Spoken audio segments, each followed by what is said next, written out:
Hey, everybody. Welcome to the Player Engage podcast. Greg here. Today, we're joined by Veronica Rose. Veronica has a rich background in customer support, working at companies such as Bose, WB Games, and Vecna Robotics. I'm excited to kind of hear about the growth, how that works, how you just look at customer support. Before I go any further, Veronica, thank you very much for joining us today. You want to do a little introduction of yourself? Sure. Hi, I'm Veronica Rose. I have been all of those things. My focus, though, is just customer support and the growth path of myself and everyone else in that. What is this called?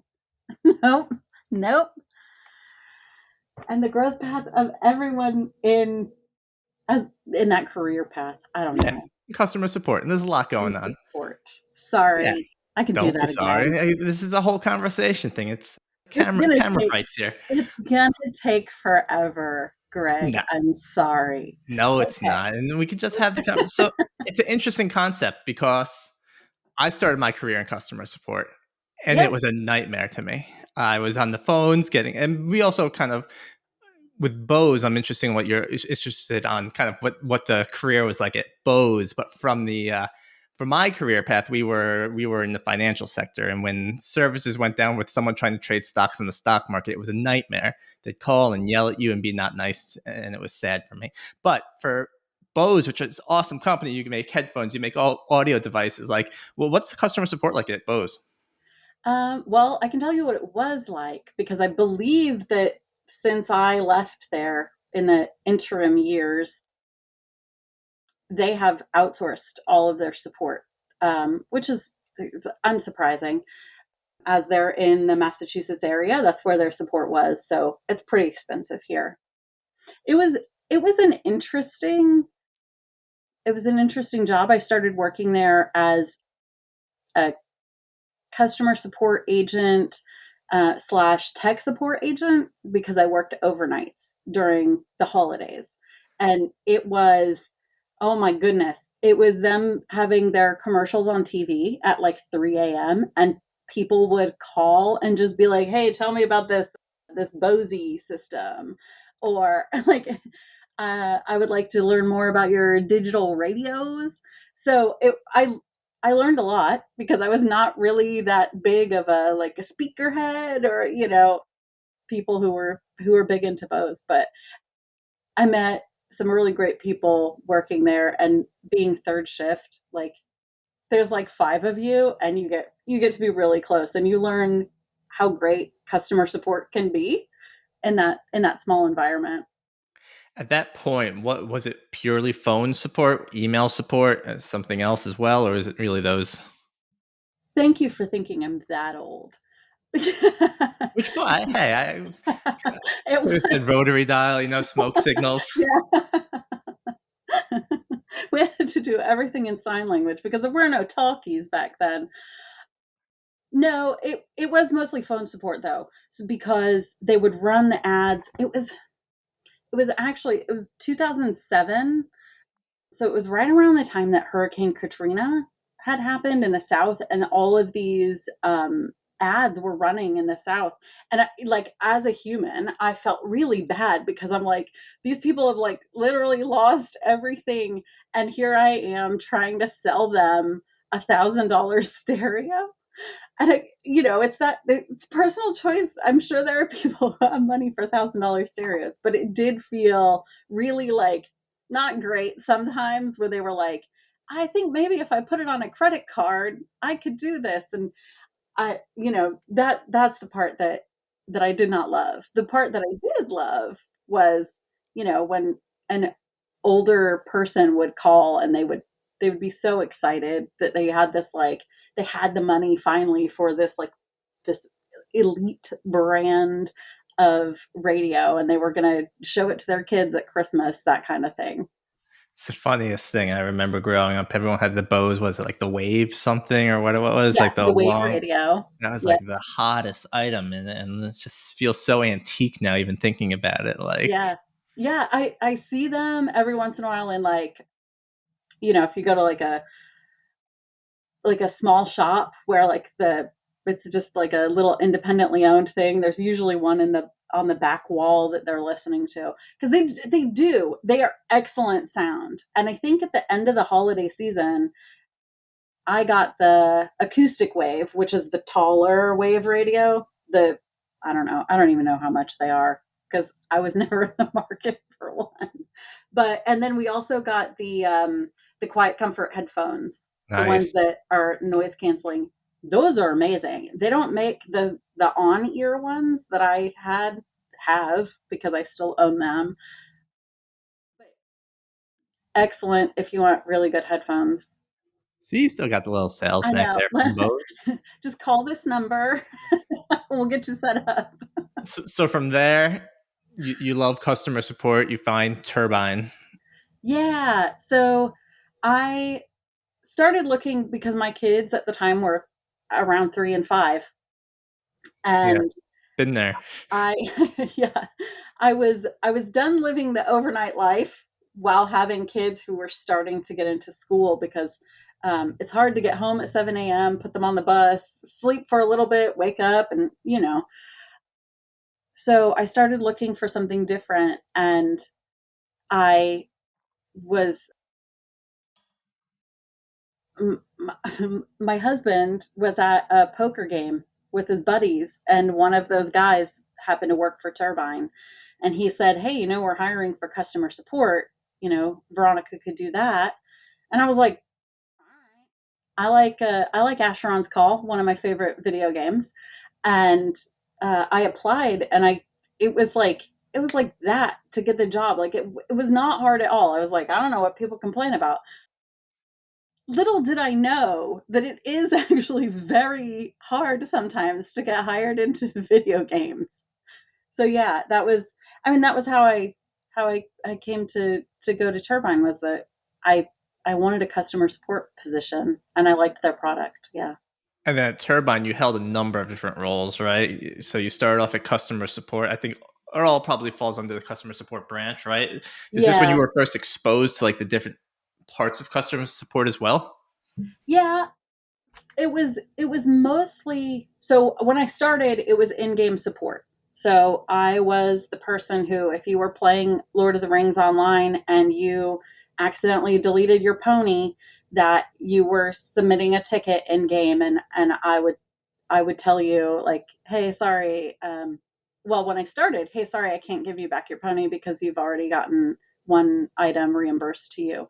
Because at that time, and it's not the rule anymore, so I guess I can say it, that you were allowed one item to be reimbursed over the lifetime of your account. So as long as you were a player, you can only have one, which personally, I was like, this is ridiculous. Like, one thing. Yes, I get that, like, when you delete your pony, you have to, like, drag it into the middle of the screen, let it go, accept the delete thing, and then go, oh no, I deleted my pony. But, but it happened apparently a lot. And Never underestimate people. so that was my first job, was game master. And we all had names that was like pseudonyms, I guess. And so I created the pseudonym. You can know it now, but you couldn't when I worked there. I was Plus Dust, because I wanted people to think I was insignificant. I don't want you to hate me. Look, I'm just dust, insignificant. Also, people were wondering if I was male or female forever. There were arguments on Brandywine of whether or not I was male or female. Gotta love gamers. I know, yes. And I would I Simple-minded would always folks. tell them that there's no such thing as girls on the internet. And then of course they would go like, I told you, it's a dude, and the other people would be like, no, she's a woman. But yeah, so that was the first job. And then senior game master, so where I started teaching the new game masters the ropes.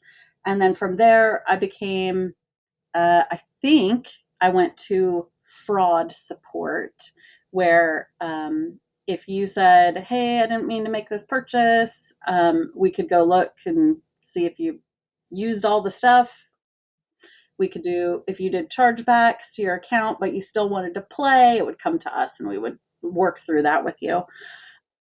And then from there, I became a manager of in game support. and then a senior manager where I was the head of all of all the things, social media and in-game support and account support and tech support. Do it all. Yeah, yeah, whatever. I can do it. So it must be this kind of shell shock, for lack of better words. I remember, again, being a customer support agent, and at the end of the day, I'd look at the board and say, all right, I closed 30 tickets today, 50 tickets today. I feel good. And then you become a manager, and it's not the same type of number counting. It's not always easy to feel like you got things accomplished that day. How did you like that transition? Did it take you time to grow into it? Yeah, it took me a long time because the support organization for WB was not huge. I mean, you think of WB as this like huge company. They do movies and VHS and, but each of the parts of it are pretty well separated. And so there were maybe 20 people at the most ever within the support team. And so there weren't a lot of mentors. I mean, I had my boss, but we were sort of growing up in tandem. And so the stuff that we learned was the stuff that we learned together. So when I had people become supervisors and managers under me, it was one of the first conversations that I had with them is that like one, the people who are your peers now are now working for you, and you don't keep the same relationship. You want to because you want to still be the same. But it is very much for the first maybe 6 months you go, what do I even do here? Because I don't have that, like, I don't have the number at the end of the day to prove that I've done a good job. So you don't have that ticket count or that feel good, like, oh, I talked to a customer and it was awesome interaction. Usually, if you have to talk to a customer at that point, it's because it's not an awesome interaction. Mhm. So just to kind of fill in the blank, right? Turbine was it acquired by WB Games, or it became just Yeah, WB sorry. It Boston? was, No, you're good. I just want for people listening just to clear it it up was, and how it went it was down. acquired by WB Games. I believe it was 2012, and it was around the time that WB had just come into gaming, as had started buying up a bunch of studios, and so the the the only studio that really had like a really fleshed out support staff was what is now WB Games Boston. So that was Turbine, and they kept the Turbine name for a few years after WB bought them, and so a lot of the other studios, so like NetherRealm Studio that does Mortal Kombat, would use Boston as their support team. So we would work with them when they came out with a new game, or there was a bug, or people needed to be delivered a new Raiden costume or things like that. Montreal, Avalanche, Rocksteady, Playdemic when it was part of it. We worked with Playdemic a little bit. They were more separated, but all of these things together would use our support in some ways.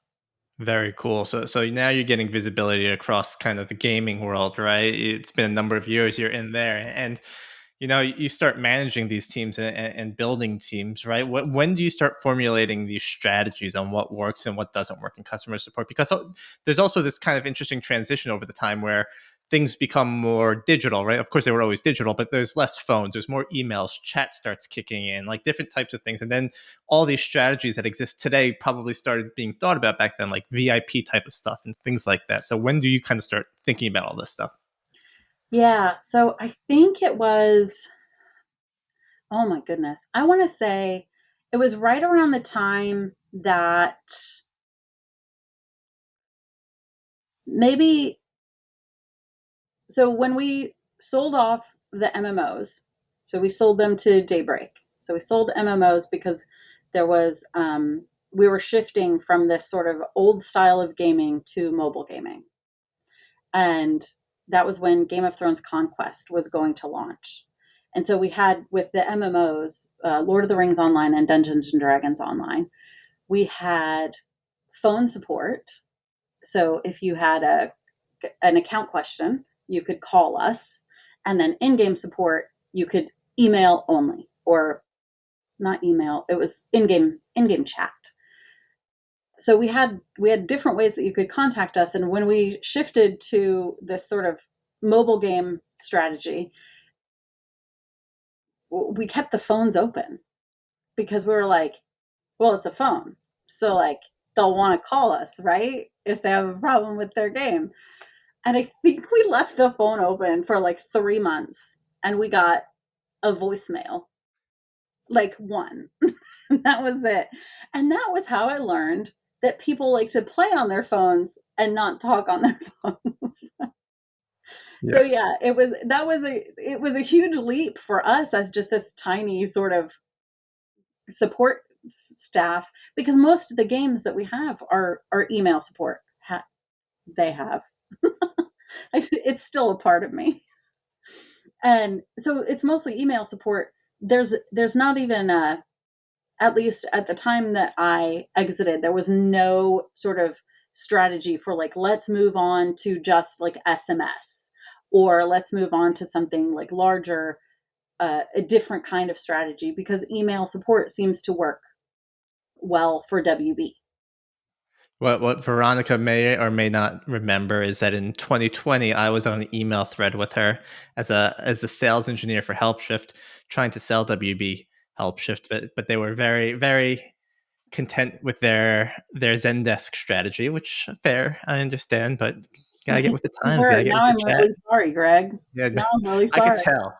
Sabotage. No, but it's fascinating, right? Because I mean, it's funny. We're almost going full circle. We have a number of customers that are reopening their phone lines because they're looking at things like VIP support. And how do you provide that better experience for your new gamers? And everything in my life I'm looking at right now, it seems like we're going full circle. Like, hey, we did that. Oh, nope, we're going back to what it was like. And it seems like it's more personalized. Yes, I'd rather do chat. I think chat is easier. I don't want to talk on the phone, but if I'm a very important player to someone and they open their phone lines for me, I'm going to feel special and want to work with that company. And I think it's interesting how these older, not older, right? Because it's only a few years ago, but like how we're coming back to technology that has existed a few years ago. Yeah, I do think it, well, what, everything old is new again. So that's exactly what's happening with like clothes and stuff. It's really sad.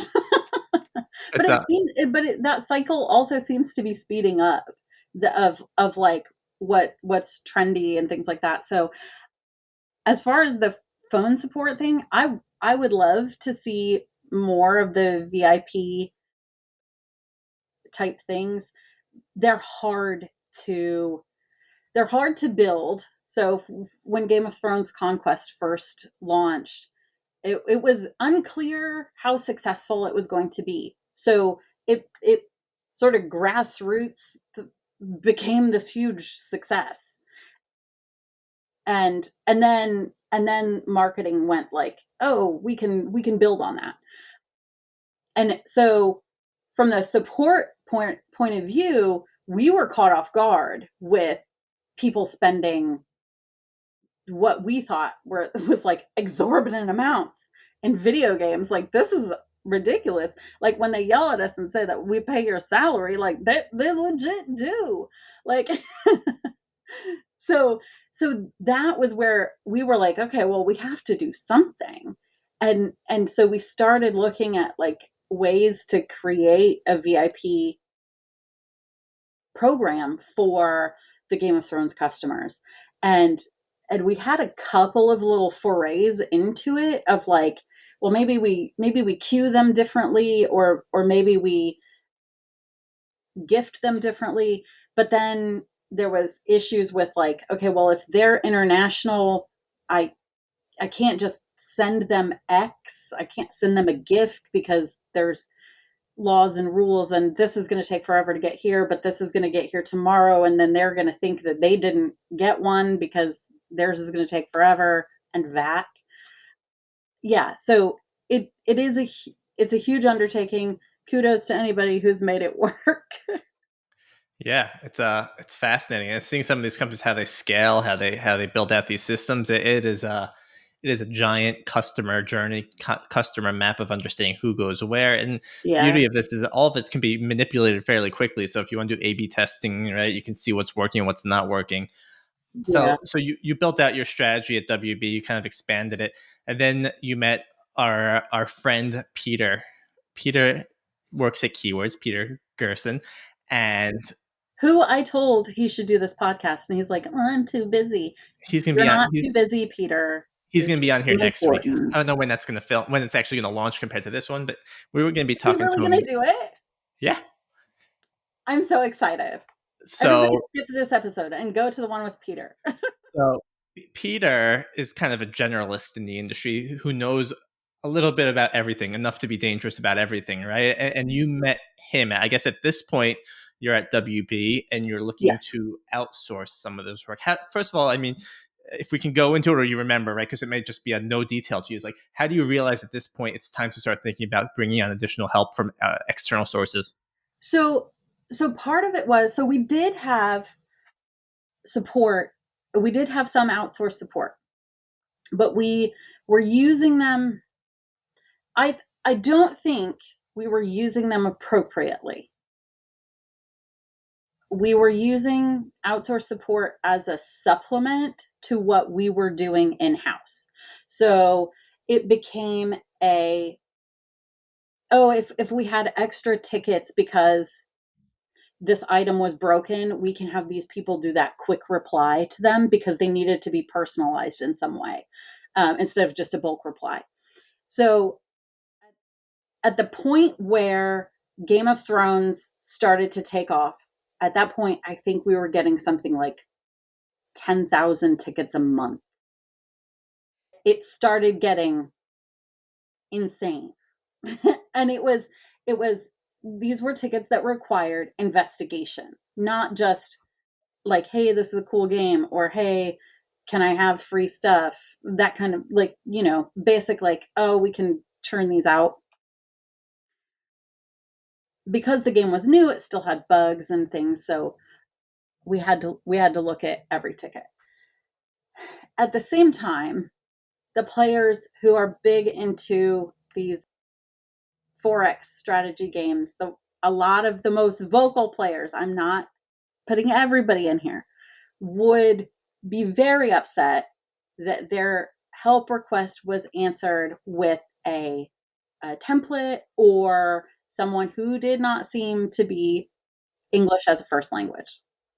So that was when I started looking for, hey, can we get inexpensive support that is Americanized, or that looks, their sentence structure looks like it's American. Not to dupe people, but to take out one step of, how do I train these people to get them to respond as though they were sitting in my studio. So that was where I met Peter, because I'd gone through a bunch of different, looked at a bunch of different BPO options or outsource options, and 5CA. Sorry, I don't know. Is that, am I allowed to say We'll five? bleep it. No, yeah. You just beep that part out. Right. That's where he was at the time, and they were where I landed because they had onshore offerings. And at the very beginning, I was like, onshore or die. You cannot have anything but onshore for this. And once I started working with him, I very quickly was like, oh, okay, Manila is absolutely an option as someone who is sort of that American style, like they understand the culture of the US. I think that's a awesome point to bring up because I think most of the time people think outsource support and they think probably the cheapest version of it that's not great. They're getting poor English, broken English, right? And that's Right. not the case anymore. And this isn't a plug for any BPO, but it is a plug because I work here. But right, but like Right. the language barrier is really not that much of a thing anymore across the world because people have tools that can either help them or people know multiple languages, right? It's not the same thing anymore as back in the day when you have people trying to kind of skate by with like choppy English, and Right. it's good. And like books that tell you what the answers Exactly, are. yeah, Like, yeah. the playbook. I'm going to take a quick timeout. This is a little thing we do in the episode where we like a rapid fire questions. I'm going to throw 5 random questions at you and Oh don't put no. thought into them, just answer. And they're super simple questions, hopefully.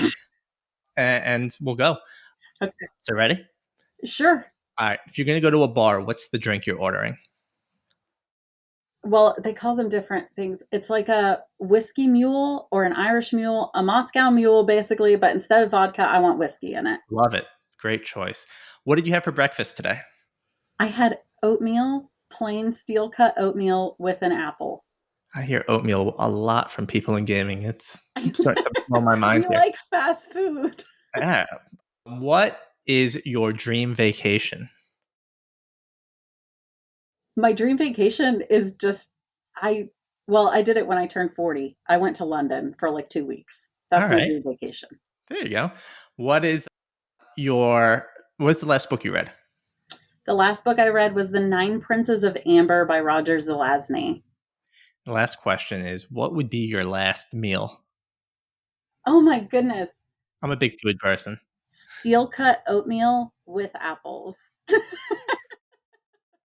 Well, you gotta be worried every time you eat But breakfast now. I would also ask for like 6 or 7 lobsters on the side so that they had to make those for me, but I would not eat them. Oh, okay, you're in Massachusetts, so you got good lobsters. I send some down to Jersey. We need some lobster help here. Okay. Cool. So back to our regularly scheduled program here. So you've learned to outsource. You've kind of understood in the beginning that maybe your original strategy there wasn't the best strategy, right? But it works, right? And you go on from there. Maybe we'll skip some time ahead right now. Then in 2022 you start at Vecna, which is not a gaming company. It is a Mm, robotics company, it and is. that's a wild change. Can you kind of give a elevator pitch? What is Vecna so if people who are listening understand what they do? Okay, so Vecna Robotics is a warehouse robotics company. So they have automated forklifts that will pick up an object in one spot and then move through a warehouse, whether it's 5 miles or around, a maze like Pac-Man, and then drop that thing off in another spot. So it automates a job that would be super tedious or something that would be expensive for the location to fill in, and then just makes it less expensive. That sounds awesome. I think about all the Amazon promo videos you've probably seen with little robots running around doing the same thing. Mm-hmm. Is how does that role? How do you find that role? And is there something about robotics in Massachusetts? Because isn't the what's the other robotics company I'm thinking of that has? Boston Dynamics. Yeah, right. I Yeah. think they're also based out of Massachusetts. Is that right? Yes. Yeah. That's where they Obviously, beat up Boston robots Dynamics. with Sorry. hockey sticks. Have you Duh. seen that video? Like they're really big into their marketing, which is really great. I've seen Spot. I went to the Indy 500 last year, and they had some Spot dogs, some robotics dogs there that are like bomb dogs, basically. That they'll go up. They're not really Crazy. dogs. They look, but they're on 4 legs. You could Yeah, Google it's it. awesome. I love their videos. But yeah, sorry. Yeah, Vecna, right? Like, how do you find it? Vecna. And They got really popular after the Stranger Things oh uh, yeah, episode about Vecna. Not the same Vecna. wrong Google search. Yeah.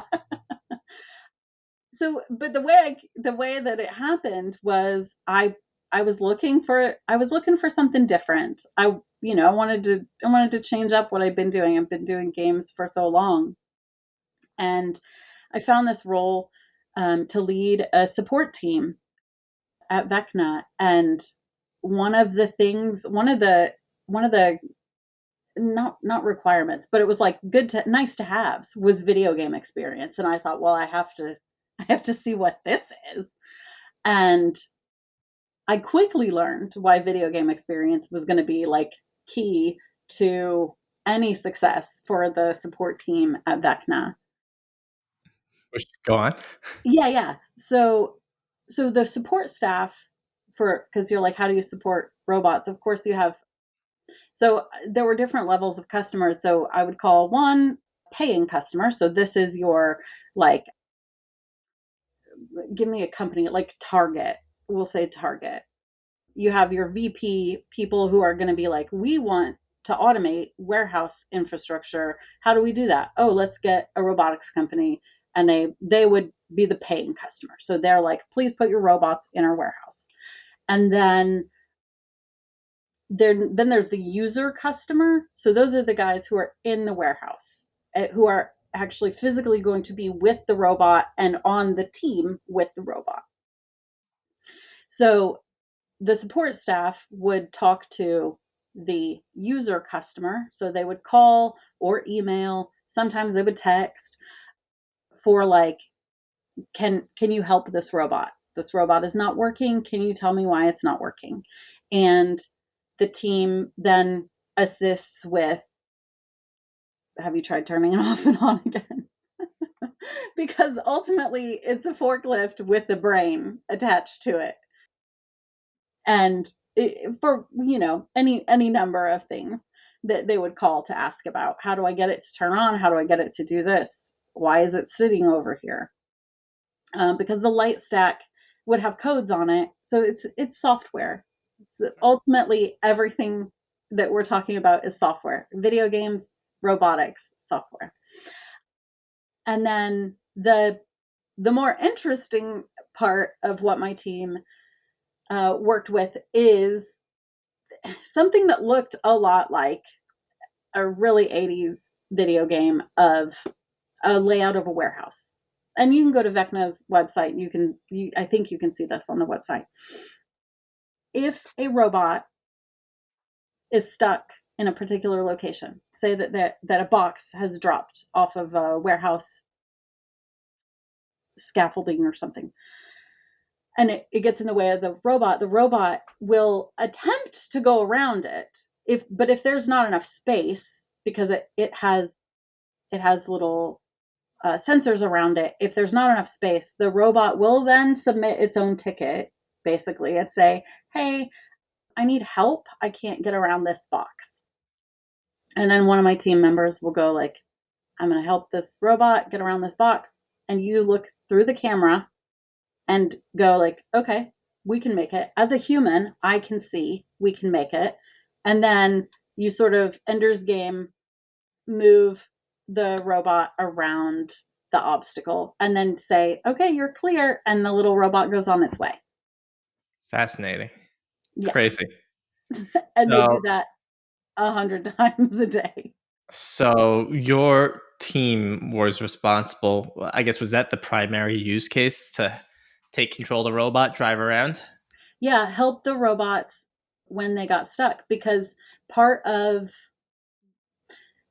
where the robots are autonomous, but they're not, they don't think for themselves. So this is where everybody's like, the robots are going to take over. I promise you, they're not.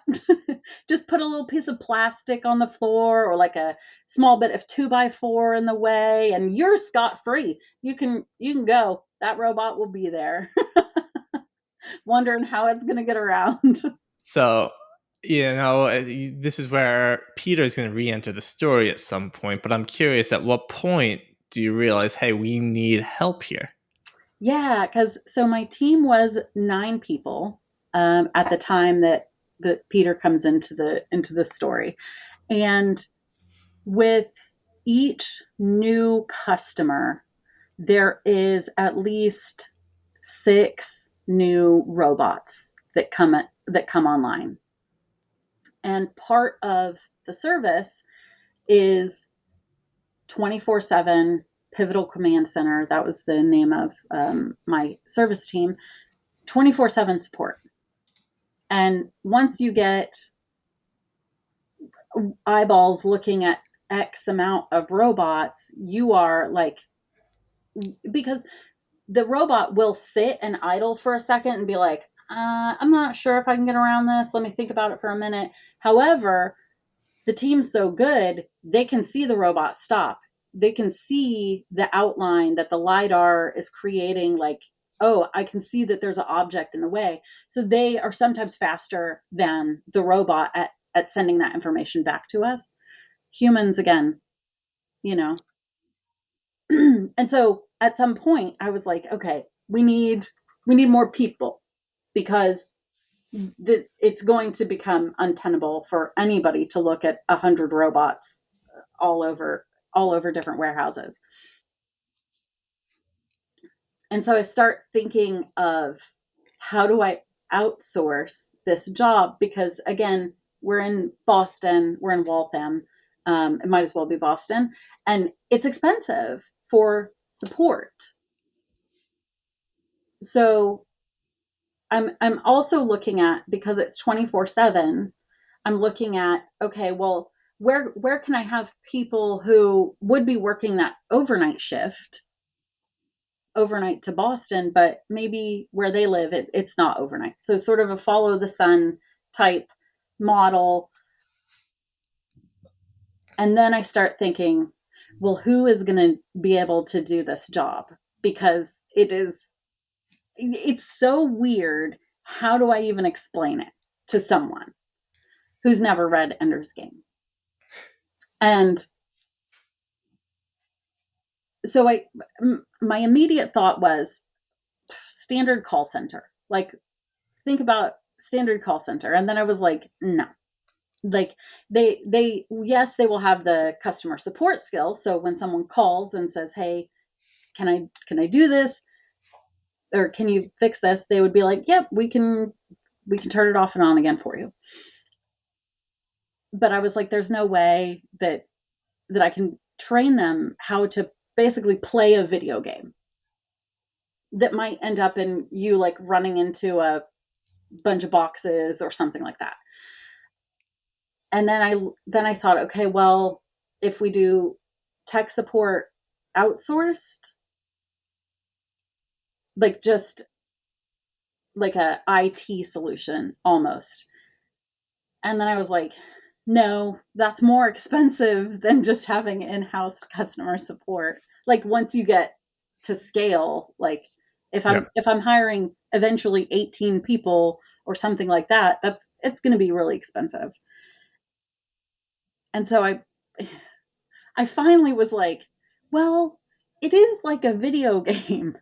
And so I called Peter and I was like, hey dude, I got this I got this idea. Call me crazy.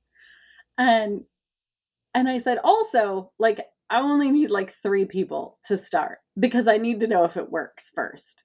And like, none of these companies would have ever entertained like 3 people for a solution for someone. Like, they don't even want to do the paperwork. But Peter was like, well, that's interesting. Sure, let's try it. Which I love about Peter because he's just like, why not? Yeah. Try it. I could throw some people at that just to see if it sticks. And it, like, from the word go, it was fantastic because Vecna, as a startup, had very little in the way of training that was not just verbal passed from one human to another. It's the best form, huh? Yeah. Yeah. And so it was very much like a fly by the seat of my pants undertaking at the very beginning. And like, it's going to sound like the shill now. Keywords is like, they have always been amazing to me to partner with, to team up with. There's absolutely every human that I have ever come in contact with has just been like the best person. I see my payment came through, huh?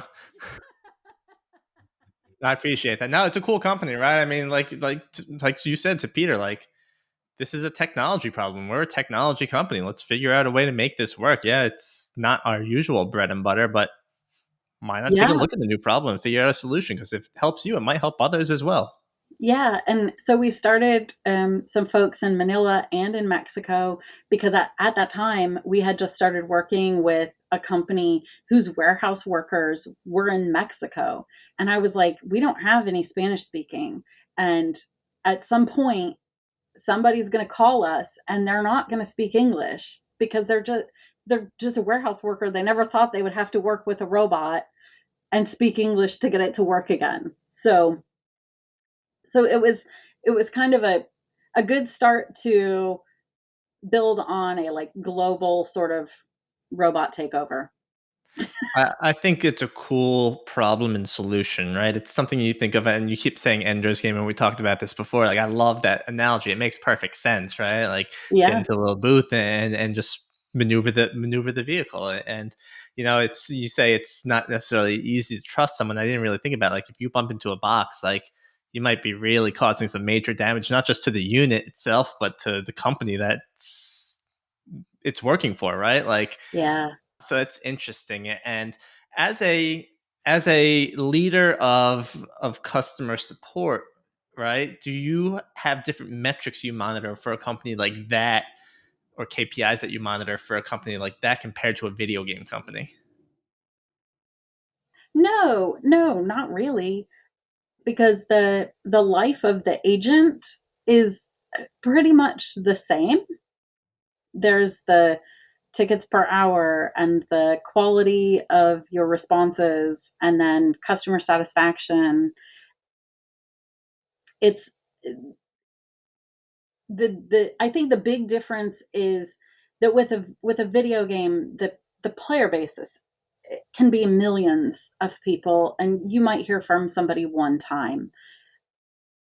Maybe if they're really big into your game, you'll hear from them a few times. There was a lady when I was at WB who she loved Lord of the Rings online, and she would like sometimes send us beef jerky, homemade beef jerky in the mail. Awesome. She was this like sweet old lady. So it's very rare to have someone who is a repeat, I almost said repeat offender, Yeah. Repeat submitter. repeat customer. Whereas someone who works in a warehouse, oh, this is Jack's shift. He always calls us when there's an issue, and you get to build the rapport with that customer, and that's something that's a little bit different than the world of video games, where you have when that guy's on shift. Oh, he's going to call and he's going to have this problem with the robot because it always gets stuck here. Let's just see if we can bypass that and move it for him. This is kind of a wide open question. I don't know if it's going to be answerable, but from Bose, which is electronics, to WB, which is gaming, to Vecna, which is electronics, is there kind of one big takeaway that you've learned about customer support that is important across the board? I guess, for lack of better words, like what's if you're going to mentor someone, is there any tips that you would give them as a manager? Yeah. So it actually the biggest one comes from my son. So when he was little, he he asked me what I did for work because he's a little kid, he doesn't know. And I said, I work in video games, and I help the player, you know, be able to play their game. And he's like, "Oh, so you're like Tron. You fight for the user." And I was like, "Yeah, I guess I'm like Tron." So it is literally something that I have thought about since he said it to me. And it is something that I have always done. That's not to say that the customer is always right or that the customer deserves everything that they want, but I do very much always fight for the user. I love it, and I don't often like to talk about myself, but this is how I became into pre-sales. I was a customer support agent, and I'd always hear about the problems and the things that people were sold, and the fact that, like, yeah, we can't do that. Like, I'm sorry, like, I don't know, like, we can't do that, and they'd get all pissed off at you and stuff. So I was like, when I learned about pre-sales, I was like, I'm going to fight for my customer support team. Like, I want to make sure that my sales rep is being honest. I want to make sure the customer knows that they're being honest. Like, at the end of the day, if you piss off your customer, you're going to have someone speaking badly about you online, and that's not a good thing. So I love that reference that with Tron, because yeah, you fight for the user, and yeah, you're going to get into battles with your product team. You're going to get into battles with your engineering team, and they're going to fight back and forth, back and forth, back and forth. But it's important, even if you're not going to win, it's important to fight for your customer, I think. And I think that's the greatest lesson you can teach anyone that's in this type of role. Yeah. Yeah. I love it. In your years of support, is there any story that keeps you up at night? That keeps me up at night in a Or good way or like a bad way? either way? Either way. Bad is more exciting, but good would be interesting to hear. Bad is more exciting. I don't. So I guess I have one story that I do think of very often. I think the guy is now like my friend on Facebook or something. When I when I first started sort of going out of my way to break rules at Turbine, because I did not like the fact that it was a like you get one item returned for the life of your account, that kind of thing. There was a player who was constantly getting reported for just being a horrible human being. And in Lord of the Rings Online, you could appear in front of the players. You did have the ability to be a character in game. Everybody had a character. And this I don't know. Actually, I don't know if I could say his. I don't think he plays anymore. He might. His name was Chaos Wolf, which is a perfect name for him because the kid was chaos incarnate. He was constantly getting reported, and I finally, like one day, I saw him online, and I went into game, and I appeared in front of him, and I was like, "Dude, what's your problem? Like, why do you keep saying horrible things to people?" And he was caught off guard that someone like he knew I was an admin because I had a plus in front of my name. And I started to form a friendship with this guy. Just like small, every once in a while when I was working, I would see he was on and I would go say hi. And like slowly those reports got less and less and less. Eventually it was like he would tell me a little bit about his home life and I would, be a weird therapist in a video game, I guess. And he started Plus Dust fan club. He always said he was the president of the Plus Dust fan club. And eventually when we got rid of the MMOs, I found his name and I found him on Facebook and I friended him on Facebook so that if he ever wanted to talk to me in real life, he could come and talk to me in real life. And we've had like a couple chats since then, but like I think that was the biggest like that made me feel better because there was this guy who was on his way to getting banned for life from his favorite video game. And and he just didn't know how to stop himself. I And so I was there and I could help him. I love it. I don't know anything about the book Tuesdays with Maury, but it almost seems like, hey, you're just gonna sit down with this guy every few weeks, get to know him, and we often talk about this a lot while we're working at Helpshift, right? And not everyone's really doing it yet, but like proactive support, right? Reach out to someone before they come to you, right? And you were proactively reaching out to this character, right? And got to know them, right? And like you talk them off a ledge, for lack of better words, right? Like imagine putting hours and hours and hours and hours and hours. When we say that with video games, like it's no joke, it's lots of hours into Yeah. this video game in your life, and then all of a sudden, like, because you're an a-hole, one day you're just banned for life, and there's nothing you can do. I love that you proactively like let's get with this guy and start like seeing what's up and figuring it out. And I think it's a fantastic message. I mean, it's an awesome story, I think, and thank you for sharing. And I think it's an important thing, even to today, again, right? Like proactively reach out to people. It's important to understand what these issues are and try and get in front of them. Yeah. Even like the smallest check-in with somebody makes you human, and then the respect level increases because then you're not just a entity that bans them. Yeah, that's a great way to put it, especially online. A lot of people are anonymous online and they're going to be jerks because they could be a jerk online and not have to deal with the consequences. But there are consequences, and luckily you're able to do that. Yeah. I'm going to wrap things up. Is there anything before we do that you want to talk about? I'm going to cut this part out, but like, is there anything else you want to touch on? I don't think so. That was a lot. Was So, Veronica, I appreciate this conversation. I think some of the things that you spoke about seem like they were almost before their time, right? Like things from understanding about segmentation when it came to Game of Thrones to outsourcing, even when you at WB, also when you go into Vecna, making these realizations like, hey, there's a lot of things that align here. To your story that you shared about kind of proactively reaching out. I think everything you're doing is awesome and really cool. So I appreciate you coming on. Is there anything you want to share or anything else you want to say before we wrap today's episode up? Just thank you. It's been great to talk about sort of the kind of fun stuff, the walk down amnesia lane that are things I haven't thought about in a long time. Yeah, no, thank you. Again, these stories are always fun to hear and share and talk about. We will have all of Veronica's information on our Player Engage website. We'll talk about it if you're looking for any information and you want to tell other people where they can find you, or You can find me on LinkedIn. there you go.